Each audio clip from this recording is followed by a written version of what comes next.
दोस्तों, इस वीडियो को शुरू करने से पहले ही मैं एक डिस्क्लेमर दे दूं कि इस वीडियो का शीर्षक है कि क्या डॉक्टर भीमराव अंबेडकर अवसरवादी थे। आप इस शीर्षक को देखकर मत ठठक जाइएगा, बल्कि पूरी वीडियो को देखिएगा, क्योंकि शीर्षक जब लगाया जाता है तो वह लोगों को आकर्षित करने के लिए लगाया जाता है, जिससे कि लोग उस तरफ आएं, देखें। आप शीर्षक से ही कोई निष्कर्ष निकालने ठीक नहीं है। इस वीडियो में मैं संविधान निर्माण के पहले से बल्कि साइमन कमीशन के आने से और बौद्ध धर्म स्वीकार करने तक डॉक्टर भीमराव अंबेडकर कब कहां किसके किसके साथ कैसे कैसे अपनी यात्रा पूरी किए हैं, इसका निरूपण करने का प्रयास किया हूं। इस क्रम में उनके तमाम आचरणों को, भाषणों को, किसके साथ वे खड़े होते हैं, किसकी कब तारीफ करते हैं, कब किसकी निंदा कर देते हैं, इन सब पर मैंने चर्चा की है। इसलिए आपसे एक विनम्र निवेदन है कि पहले इस पूरी वीडियो को देखिए, फिर आप निष्कर्ष निकालिएगा।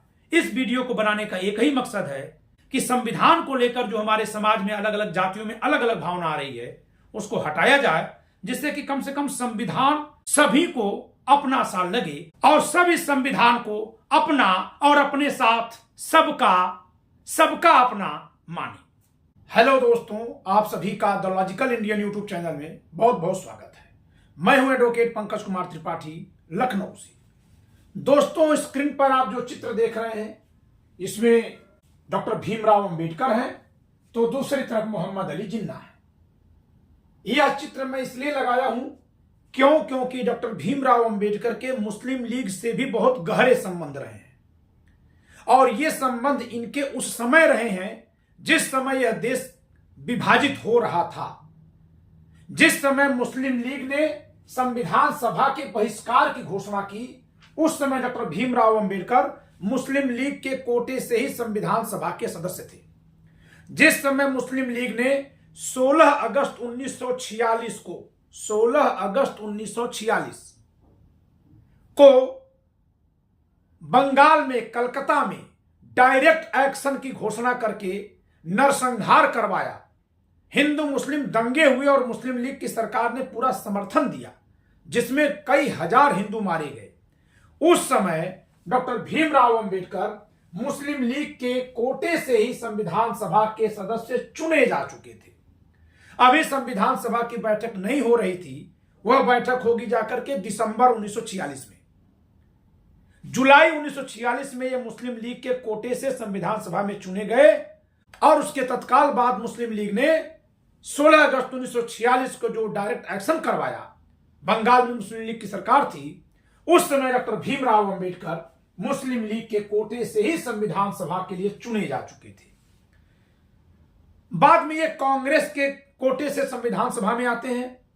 संविधान सभा में आने से पहले इन्होंने जो संविधान प्रस्तुत किया था, उसकी कई मांगों को ये बिल्कुल छोड़ देते हैं, कभी उस पर चर्चा नहीं करते हैं। तो ऐसे में एक आरोप लगता है कि क्या डॉक्टर भीमराव अंबेडकर अवसरवादी थे, क्योंकि जिस समय यहां साइमन कमीशन आ रहा था, जबकि पूरा भारत साइमन कमीशन का विरोध कर रहा था, doctor Bhimrao Ambedkar Simon commission का स्वागत कर रहे थे। क्यों कर रहे थे? वे चाहते थे कि यहां के अछूत समाज की अवस्था साइमन कमीशन के सदस्यों के सामने पहुंचाई जाए, जिससे कि उनके पक्ष में कोई कानून बन सके। तो उस समय कांग्रेस के खिलाफ जाकर के ये साइमन कमीशन के आने पर उसका स्वागत कर रहे थे। दूसरी बात, गोलमेज सम्मेलन में जब यह जाते हैं तो वहां जाकर के यह अछूतों के लिए भी उसी तरह से पृथक निर्वाचन क्षेत्र की मांग करते हैं, जैसा पृथक निर्वाचन क्षेत्र 1909 के अधिनियम में मुसलमानों को मिला था। रैमजे मैकडोनाल्ड की घोषणा में उनकी इस मांग को स्वीकार कर लिया जाता है ब्रिटिश सरकार के द्वारा, और इसके तहत अछूतों को पृथक निर्वाचक मंडल मिल जाता है। उस पृथक निर्वाचक मंडल के खिलाफ में महात्मा गांधी जी पुणे की जेल में आमरण अनशन कर देते हैं। सुनते जाइएगा कि तस्वीर को, 1932 की बात है। तब वहां डॉक्टर अंबेडकर जी को बेमन से ही सही महात्मा गांधी के अनशन को तोड़वाने के लिए एक समझौता करना पड़ता है, और उस समझौते को नाम दिया जाता है पूना पैक्ट 1932। उस समझौते के तहत ये जो साइमन कमीशन के समय से प्रयास कर रहे थे, जिसे गोलमेज सम्मेलन में भी जाकर के तर्कपूर्वक इन्होंने रखा था, और जो इनकी वह मांग स्वीकार कर ली गई थी, क्या अछूतों के लिए पृथक निर्वाचक मंडल और उन्हें दोहरा मताधिकार, उस मांग को अपने यह छोड़ देते हैं, जबकि वह मांग अंग्रेजी सरकार ने मान ली थी, उसे यह सरेंडर कर देते हैं और पूना पैक्ट के जरिए एससी एसटी को आरक्षित सीट लेने पर सहमत हो जाते हैं। यानी महात्मा गांधी का जो आरक्षण देने का विचार था, उसको ये बेमन से ही सही स्वीकार कर लेते हैं और अपनी पृथक निर्वाचक मंडल की मांग को वहां छोड़ देते हैं। तो अंग्रेजी सरकार से लेना था तो कांग्रेस के खिलाफ, लेकिन जब महात्मा गांधी के अनशन से दबाव पड़ा तो ये चले गए महात्मा गांधी के साथ और आरक्षण दिए। फिर इसके बाद जब इनको संविधान सभा में जाने का समय आता है और बंबई प्रदेश या कहीं भी भारत में इनके पास उतने विधायक नहीं थे जितने विधायक होने पर कोई भी नेता, कोई भी व्यक्ति संविधान सभा में चुना जा सके। इनके पार्टी के इतने विधायक नहीं थे, बल्कि ना के बराबर थे। बंबई प्रदेश में जो मुस्लिम लीग के विधायक थे, उन्होंने इनको अपना प्रत्याशी बनाने से इनकार कर दिया था। लिहाजा जोगेंद्रनाथ मंडल के कहने पर, उनके द्वारा कुछ प्रबंधन किए जाने पर, मैनेज किए जाने पर, ये बंगाल क्षेत्र से मुस्लिम लीग के कोटे से मुस्लिम लीग के विधायकों के समर्थन से संविधान सभा में गए। यानी ये मुस्लिम लीग के साथ थे। कब? जुलाई 1946 में। और अगस्त 1946 में 16 अगस्त को डायरेक्ट एक्शन करवाती है कौन? मुस्लिम लीग की बंगाल सरकार। खुलेआम हिंसा होती है, वह पुलिस भी नहीं भेजते हैं कि अपराध को रोका जाए, हिंसा को, दंगा को रोका जाए। उसमें कई हजार हिंदू मारे गए थे, कुछ मुसलमान भी मारे गए थे, लेकिन सरकार क्योंकि मुस्लिम लीग की थी और वहां बहुसंख्यक मुसलमान थे, इस नाते हिंदू बहुत ज्यादा मारे गए थे। उस समय 16 अगस्त 1946 को डॉक्टर भीमराव अंबेडकर कहां हैं? मुस्लिम लीग के साथ हैं। और मुस्लिम लीग में रहते हुए संविधान सभा में जो ये अपनी पार्टी की ओर से, इनकी पार्टी का नाम क्या था? Schedule caste federation, SCF. तो मुस्लिम लीग के कोटे से संविधान सभा में ये थे, लेकिन अपनी पार्टी से जो संविधान सभा को इन्होंने अपना ड्राफ्ट कॉन्स्टिट्यूशन भेजा। जी हां, डॉक्टर भीमराव अंबेडकर ने अपनी ओर से अपना एक ड्राफ्ट भेजा था संविधान सभा में। कब भेजा? अप्रैल 1947 में। अभी देश विभाजित नहीं हुआ है। उस ड्राफ्ट कॉन्स्टिट्यूशन में इन्होंने मांग की है, the system of election introduced by the Poona pact shall be abolished. Poona pact को उलट देने की यह मांग की है उस संविधान में। यह संविधान कहां मिलेगा मैं बताऊंगा आपको। और क्या मांग करते हैं ये देखिए, इन its place the system of separate electorates shell be substituted. यानी जो घोषणा रैमजे मैकडोनाल्ड ने किया था, जिसे पूना पैक्ट से महात्मा गांधी के अनशन के कारण से बदल दिया गया, उस पूना पैक्ट को खत्म कर दिया जाए और रैमजे मैकडोनाल्ड की वो कम्युनल घोषणा को फिर से लागू किया जाए। इसकी मांग करने वाले संविधान का ड्राफ्ट बनाकर डॉक्टर भीमराव अंबेडकर संविधान सभा में भेजे हैं। ये कब भेजे हैं? अप्रैल 1947 में।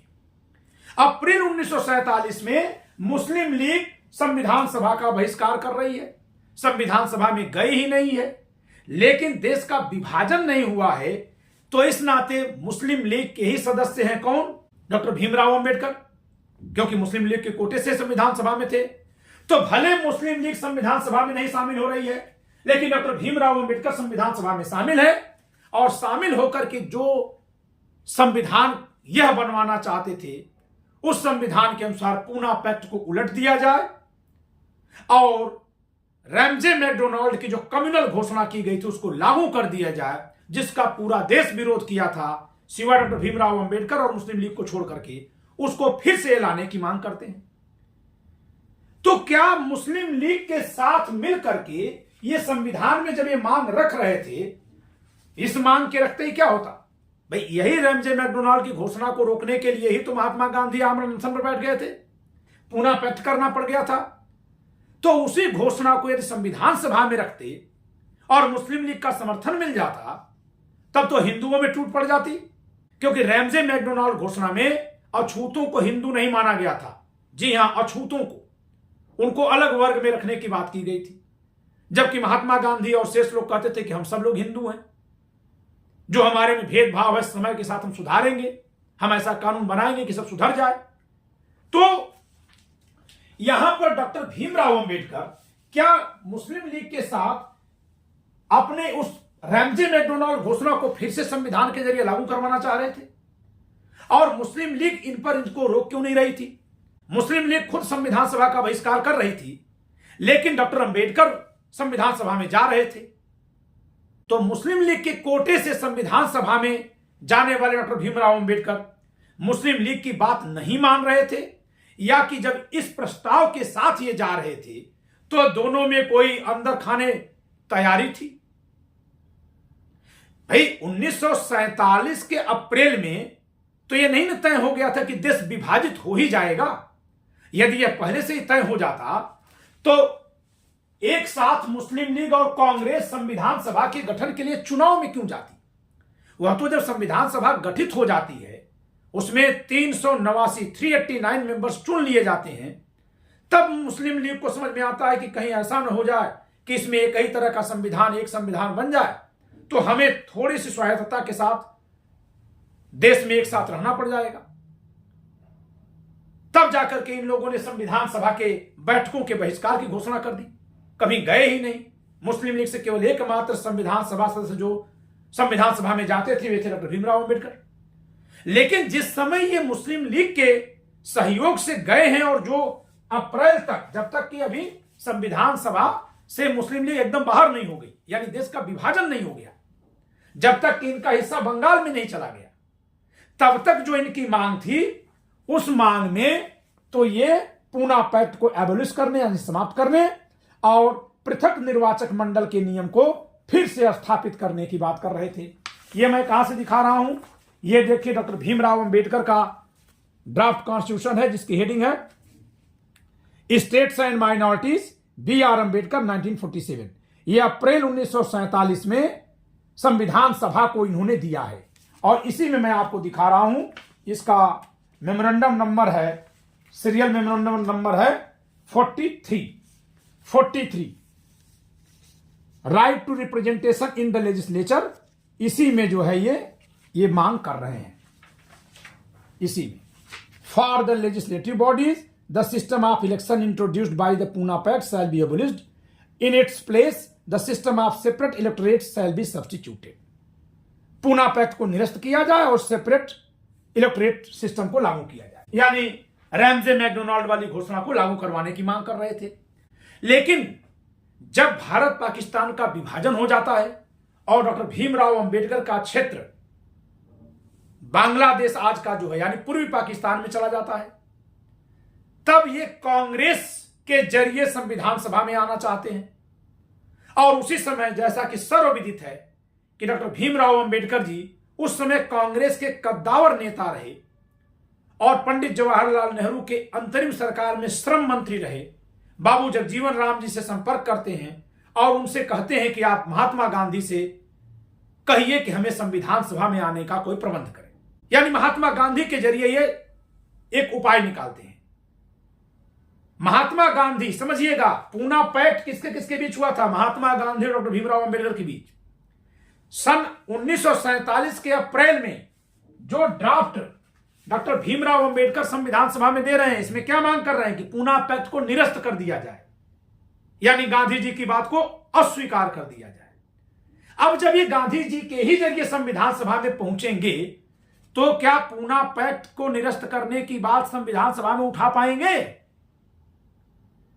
क्या ये पृथक निर्वाचक मंडल की बात उठाएंगे?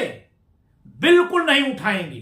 तो होता क्या है, ये पूरा का पूरा संविधान ड्राफ्टिंग कमेटी कभी देखती भी नहीं है, जिस ड्राफ्टिंग कमेटी के चेयरमैन हैं डॉक्टर भीमराव अंबेडकर जी। कभी इस पर कोई चर्चा ही नहीं है पूरे संविधान सभा में, एक अक्षर इस लेख पर चर्चा नहीं है। और यह मामूली बड़ा लंबा चौड़ा लेख नहीं है, बहुत बड़ा है। इसके उलट जब 3 अगस्त 1947 को यह तय हो जाता है कि डॉक्टर भीमराव अंबेडकर को नेहरू मंत्रिमंडल में जगह मिलेगी, इन्हें कानून मंत्री बनाया जाएगा, और 15 अगस्त 1947 को ये मंत्री बन जाते हैं, 29 अगस्त 1947 को ये ड्राफ्टिंग कमेटी के मेंबर और चेयरमैन बन जाते हैं। तब फिर इनका रुख एकदम दूसरी तरह का हो जाता है। वही डॉक्टर भीमराव अंबेडकर जो इसके पहले हमेशा कांग्रेस की शिकायत कर रहे थे, 26 नवंबर 1949 को जब संविधान सभा का कार्य पूरा हो जाता है, उसके ठीक एक दिन पहले अपने सबसे बड़े भाषण में, 25 नवंबर 1949 का जो भाषण है, जो एक तरह से संविधान सभा में इनकी अंतिम स्पीच है, फाइनल स्पीच है, अपने उस भाषण में कांग्रेस को ही संविधान निर्माण का सारा श्रेय देते हैं। मैं अभी पढ़ा रहा हूं आपको कॉन्स्टिट्यूशनल डिबेट से।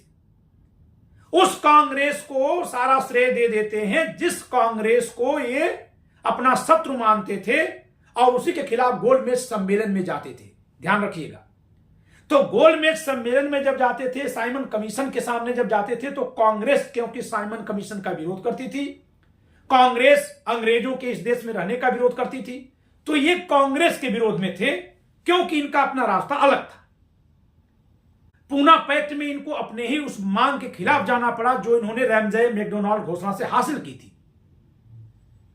और जब ये मुस्लिम लीग में गए हैं तो चाहे देश के विभाजन की बात मुस्लिम लीग कर रही हो या करवा दिया, डायरेक्ट एक्शन करवाया, हिंसा पर कभी समर्थन नहीं था डॉक्टर भीमराव अंबेडकर का, ये हिंसा के खिलाफ थे।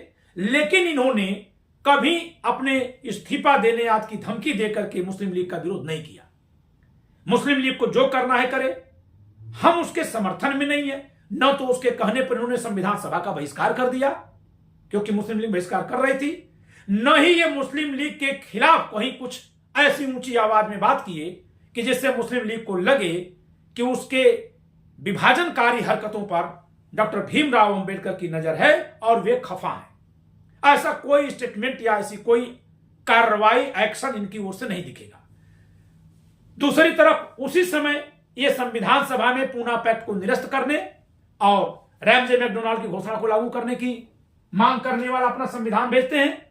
लेकिन जब इनका क्षेत्र पाकिस्तान में चला जाता है, तब जब कांग्रेस के जरिए इनको संविधान सभा में आने की जरूरत पड़ती है, तो वे अपनी इस मांग को छोड़ देते हैं और कभी भी संविधान सभा में अपनी इस मांग को या इस संविधान में जो ये ड्राफ्ट इन्होंने लिखा है 1947 के अप्रैल में जिसको पेश किया है संविधान सभा में, जब ये मुस्लिम लीग के सदस्य थे, कभी भी इसमें की किसी बात को नहीं उठाते हैं। तो जब 25 नवंबर 1949 को संविधान सभा में अपना अंतिम भाषण दे रहे हैं, वहां इनके भाषण में आप पाएंगे, मैं पढ़ाऊंगा अभी, कि इन्होंने कांग्रेस को संविधान निर्माण का सारा श्रेय दिया, जबकि संविधान निर्माण में रोड़ा अटकाने का दोष वामपंथी दलों और समाजवादी दलों पर डाला है। आइए दिखाते हैं आपको अब हम उस पृष्ठ को। देखिए दोस्तों, ये भारतीय संविधान सभा के वाद विवाद की सरकारी रिपोर्ट है, उसका हिंदी संस्करण है, शुक्रवार 25 नवंबर 1949, ये शुक्रवार के दिन का है। इसमें जब हम आखिरी में पढ़ेंगे डॉक्टर भीमराव अंबेडकर का भाषण, उस दिन आखिरी में हुआ था टी कृष्णामाचारी के भाषण के बाद, तो हमको आखिरी तक जाना पड़ेगा, इसलिए हम पृष्ठ संख्या खोलते हैं यहां से। ये देखिए, भारतीय संविधान सभा 25 नवंबर 1949, डॉक्टर बी.आर. अंबेडकर। ये जो कोई बोले हैं उनका नाम ऊपर ब्रैकेट में मिलेगा हर पेज पर। तो ये देखिए, यहां पर ये कांग्रेस के लिए बात कह रहा है, ये पैरा इनका पढ़िएगा। ये पृष्ठ संख्या 4219 पर है, 25 नवंबर 1949 का भाषण है डॉक्टर भीमराव अंबेडकर का। और इसमें देखिए कह रहे हैं, अतः इस सभा में संविधान के मसौदे के शांत संचालन के लिए कांग्रेस पक्ष ही श्रेय की अधिकारी है। आप पढ़ सकते हैं, यहां हम थोड़ा ऊपर से पढ़ा दें। यह कहना चाह रहे हैं कि जब मसौदा पर चर्चा हो रही है तो एक तरह से बिखरे हुए फर्श को उखाड़ देने जैसा है। उसको सही से समेटने के लिए अगर लोग अलग अलग ग्रुप में बढ़ जाएंगे तो फिर नहीं समेटेंगे, लोग एक दूसरे पर ठीकरा फोड़ेंगे, आरोप लगाएंगे। तो ये तो कांग्रेस थी जिसने सबको शांत करके रखा था, यही बातें कहना चाह रहे हैं। मसौदा समिति का कार्य बहुत ही कठिन हो जाता यदि यह संविधान सभा विभिन्न विचार वाले व्यक्तियों का एक समुदाय मात्र होती, एक उखड़े हुए फर्श के समान होती, जिसमें कहीं एक काला पत्थर होता तो कहीं सफेद, और जिसमें प्रत्येक व्यक्ति या प्रत्येक समुदाय स्वयं अपने को विद्वत्ता समझता, सिवाय उपद्रव के और कुछ नहीं होता। सभा में कांग्रेस पक्ष की उपस्थिति ने इस उपद्रव की संभावना को पूर्णतया मिटा दिया और इसके कारण कार्यवाहियों में व्यवस्था और अनुशासन दोनों बने रहे। कांग्रेस पक्ष के अनुशासन के कारण ही मसौदा समिति यह निश्चित रूप में जानकर कि प्रत्येक अनुच्छेद और प्रत्येक संशोधन का क्या भाग्य होगा, इस संविधान का संचालन कर सकी। अतः इस सभा में संविधान के मसौदे के शांत संचालन के लिए कांग्रेस पक्ष ही श्रेय के अधिकारी है। तो यहां जिस कांग्रेस पार्टी से हमेशा लड़े हैं, उस कांग्रेस पार्टी के सहयोग से ही, क्योंकि मंत्री थे, उस कांग्रेस पार्टी के सहयोग से ही यह संविधान सभा में ड्राफ्टिंग कमेटी के चेयरमैन बने हुए थे। इसलिए इन्होंने दो बात किया था। एक तो संभवतः महात्मा गांधी की सहमति और समर्थन हासिल करके कांग्रेस के कोटे से संविधान सभा में आने के लिए ही इन्होंने अपनी यह मांग छोड़ दी। यह मांग कौन सी है? वही पुनः पैक्ट को निरस्त किया जाए और पृथक निर्वाचक मंडल का नियम फिर से जोड़ा जाए। इस मांग को इन्होंने छोड़ दिया। तो एक तो वहां छोड़ा, दूसरे यहां संविधान सभा में कांग्रेस की जमकर तारीफ कर रहे हैं और शिकायत किसकी कर रहे हैं ये भी देखिएगा। यह हकदार है। अब ये पृष्ठ पर आइए, 4220 देखिए, डॉक्टर बी आर अंबेडकर 25 नवंबर 1949 भारतीय संविधान सभा 4220 पृष्ठ पर। अब यहां जरा देखिए, इस संविधान की निंदा अधिकतर दो क्षेत्रों से की जाती है, साम्यवादी पक्ष द्वारा और समाजवादी पक्ष द्वारा। साम्यवादी पक्ष द्वारा और समाजवादी पक्ष द्वारा संविधान की निंदा की जाती है। आप जरा बताइए दोस्तों कि 40 साल तक जो कांग्रेस सरकार में रही, क्या उस शासन में बने रहने में डॉक्टर भीमराव अंबेडकर की ये जो वाक्य के जरिए लगाई गई मुहर है, जो मुहर लगा के बोल रही है कि कांग्रेस ही संविधान के लिए सही है, समाजवादी और साम्यवादी सही नहीं है, क्या इसका चुनावों में प्रयोग नहीं हुआ होगा उस समय के? वह तो कोई वीडियो के जरिए हुआ नहीं होगा जो हम लोगों को सुनाई दे मिल जाए कहीं से।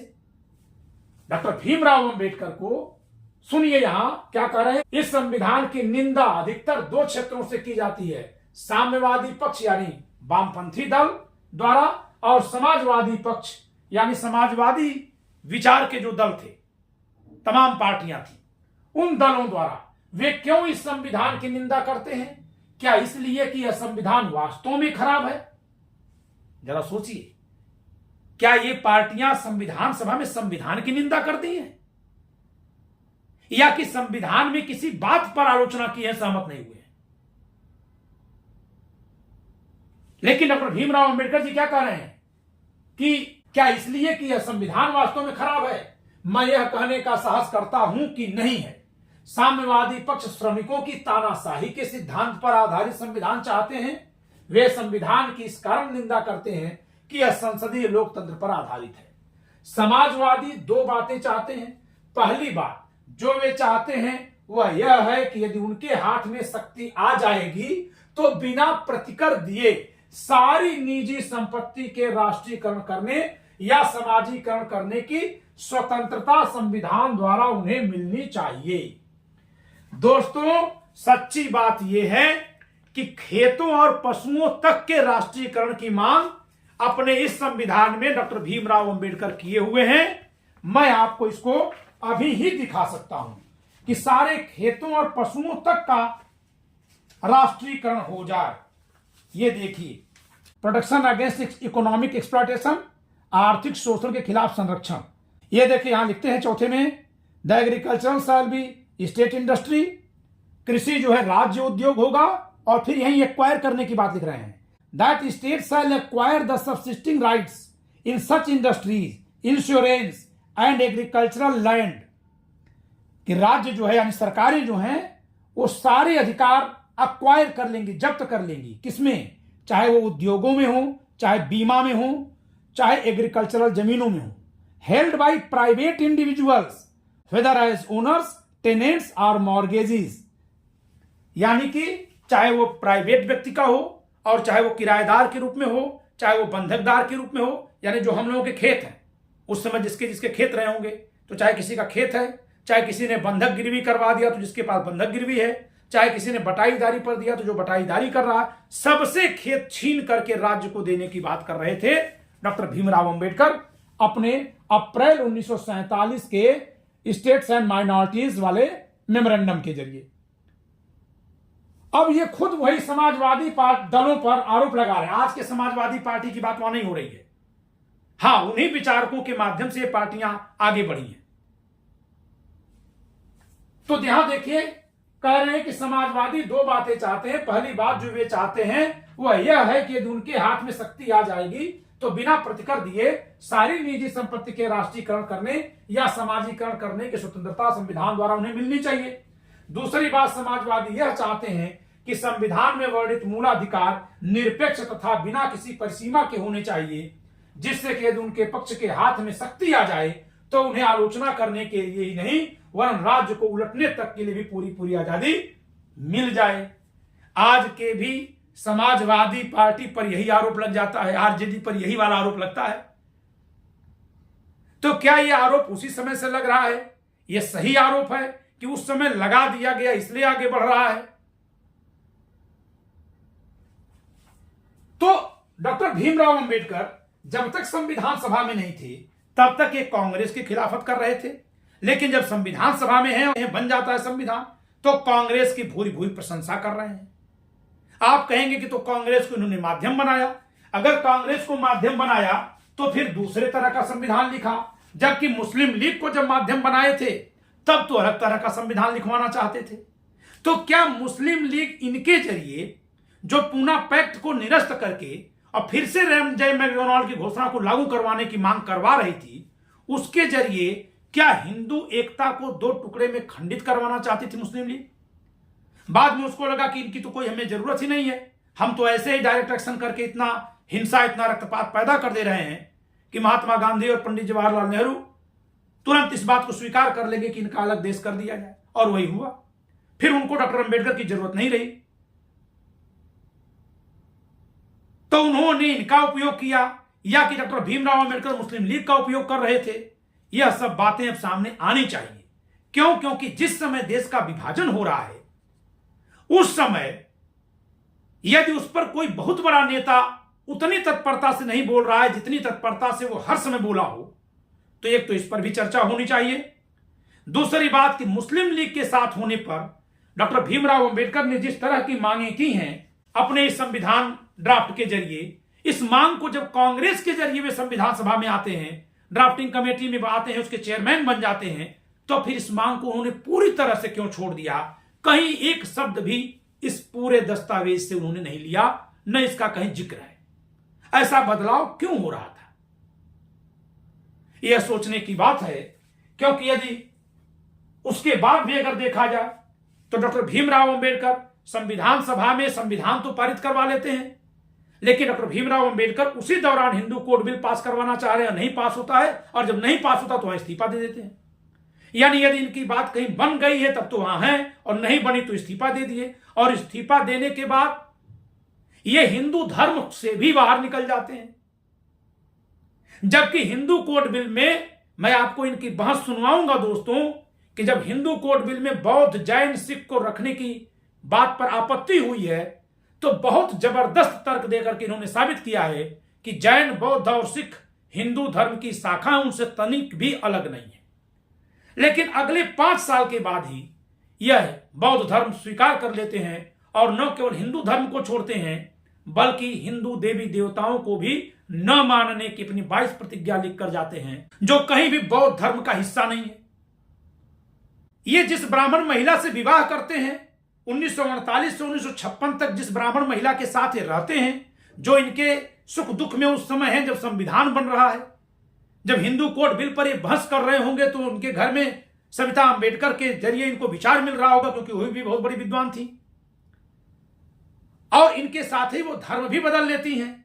लेकिन जैसे ही डॉक्टर भीमराव अंबेडकर दुनिया छोड़कर चले जाते हैं, इनके जो शिष्य थे, जो इनके एकदम खास शिष्य थे, वही इनकी ही पत्नी पर इनके हत्यारिन होने का ऐसा एक आरोप लगाते हैं जिसमें कहीं कोई तथ्य नहीं है, कहीं कोई तर्क नहीं है, सिवाय एक जज्बाती बात के। और इस तरह से डॉक्टर भीमराव अंबेडकर का जो एक प्रयास था हिंदुओं में जातियों की एकता का, उसको शून्य साबित कर देते हैं, बल्कि खतरा साबित कर देते हैं, जिससे कि हिंदू धर्म के खिलाफ बौद्ध धर्म को आगे बढ़ाने की बात की जा सके। और हिंदू धर्म को खत्म करना, इस नाते ब्राह्मणों को खराब बताना होगा। और उसी लकीर पर आज भी अंबेडकरवादी लोग चल रहे हैं। नहीं तो जिस सविता अंबेडकर के कहने पर राजीव गांधी सरकार ने 1989 में SC/ST एक्ट लिखा, उस सविता अंबेडकर को उसी समय बामसेफ और कांसीराम डॉक्टर भीमराव अंबेडकर की हत्या करने का दोषी घोषित कर रहे थे। भले ही बसपा के कहने पर बीपी सिंह सरकार ने जब भारत रत्न दिया डॉक्टर भीमराव अंबेडकर को, तो उन्होंने वह भारत रत्न डॉक्टर भीमराव अंबेडकर की ओर से किसको दिया? उनके बेटों को जी नहीं, उनकी विधवा पत्नी डॉक्टर सविता अंबेडकर को। इसके बावजूद भी डॉक्टर भीमराव अंबेडकर के उस भारत रत्न का सम्मान और गौरव गायन करने वाले अंबेडकरवादी सविता अंबेडकर की वह तस्वीर कहीं नहीं लगाते जिसमें कि वो डॉक्टर भीमराव अंबेडकर की ओर से भारत रत्न स्वीकार कर रही हैं। इसके पीछे कारण क्या है? इसके पीछे कारण संभवतः यही है कि वो ब्राह्मणों का विरोध करके हिंदू धर्म को खत्म करके बौद्ध धर्म को आगे स्थापित करना चाहते हैं। शायद ऐसी ही मंशा है। अभी तो मैं जितनी किताबें पढ़ा, जितने दस्तावेज छाने, जिन घटनाओं को मैंने टटोला और उनके साथ जब दूसरी घटनाओं और आचरणों को जोड़ा, जब संविधान सभा में डॉक्टर भीमराव अंबेडकर का कांग्रेस की भूरी भूरी प्रशंसा करने वाला वाक्य पढ़ा और उसी समय पर वामपंथी और समाजवादी दलों के लिए भूरी भूरी निंदा का कथन सुना, फिर हिंदू कोड बिल के बहस के दौरान जिस तरह से ये हिंदू में बौद्ध, जैन, सिख को शामिल करने की वकालत कर रहे हैं मैंने सुना, और फिर आगे चल करके हिंदू से बौद्ध को बिल्कुल अलग दिखा रहे हैं ये मैंने पढ़ा, तो मुझे लगा कि डॉक्टर भीमराव अंबेडकर के लिटरेचर को पढ़ना बहुत जरूरी है। पूरे देश को इन्हें पढ़ना बहुत जरूरी है। पूरे देश को डॉक्टर भीमराव अंबेडकर के लिटरेचर को पढ़िए, जानिए, साथ में उनके अगल बगल और लोग क्या कार्य कर रहे थे, उनके प्रति डॉक्टर भीमराव अंबेडकर का क्या दृष्टिकोण था, उनके शिष्यों का बाद में उनके प्रति क्या दृष्टिकोण हो गया है, यह सब भी पढ़ना होगा, जानना होगा, क्योंकि देश में संविधान को खतरा दोनों तरफ से है। जो मैं देख रहा हूं, एक वे जो सीधे सीधे कहते हैं कि हम हिंदू राष्ट्र बनाएंगे, लेकिन वे जो कहते हैं कि संविधान सिर्फ और सिर्फ डॉक्टर अंबेडकर ने लिख दिया, किसी को बनाने ही नहीं आ रहा था, इस नाते लोग हाथ जोड़ करके विनती किए, और जब लिखने का मौका मिल गया तो डॉक्टर भीमराव अंबेडकर ने अपने लोगों के लिए लिख दिया। यानी कि ये जो सब कुछ बदलाव हुआ है समाज में, उसके लिए और कोई न श्रेय का हकदार है न और कोई सक्षम था। तो जब सबको नीचा दिखाते हुए, सबको मजबूर दिखाते हुए डॉक्टर भीमराव अंबेडकर को आगे बढ़ा करके संविधान को स्थापित करने का जो लोग प्रयास कर रहे हैं, तो मेरी समझ से इन लोगों का यह आचरण भी संविधान के अस्तित्व के लिए, इसके प्रति सभी समाज के लोगों का विश्वास बने रहने के लिए एक बहुत बड़ा खतरा बन रहा है। इस खतरा को ये लोग बढ़ाते जा रहे हैं, और यदि यह खतरा ऐसे ही बढ़ता रहा तो संविधान खतरे में पड़ेगा। इसलिए डॉक्टर भीमराव अंबेडकर के मूल विचारों को पढ़ना बहुत जरूरी है, जिससे कि हम इन बातों को रोक सकें, जिससे कि संविधान में सबके योगदान पर हम चर्चा करें, जिससे कि हर एक समाज को यह लगे कि हमारे लोग भी वहां शामिल थे, और इस नाते ऐसा लगे कि ये सब लोग मिलकर संविधान लिखे हैं। लोगों के मन में जो ये बैठाया जा रहा है कि किसी की अक्षमता का लाभ उठाने के लिए कोई बड़ी चतुराई से गया और अपने लोगों के लिए सब कुछ खींच लाया, तो किसी को यह दिखाया जाता है कि तुम तो सब कुछ लेकर बैठे थे, तुम देना नहीं चाहते थे कि हम गए कि अपना छीन लिए। इस तरह की बातों से संविधान कमजोर हो रहा है, और इसको रोकने के लिए जरूरी है कि डॉक्टर भीमराव अंबेडकर के विचारों को पढ़ा जाए, देखा जाए, वे कहां कहां और क्या क्या लिखकर छोड़कर गए हैं। इस वीडियो में इतना ही। वीडियो लाइक करिएगा, शेयर करिएगा, और चैनल सब्सक्राइब न किया सब्सक्राइब करिएगा। जय संविधान।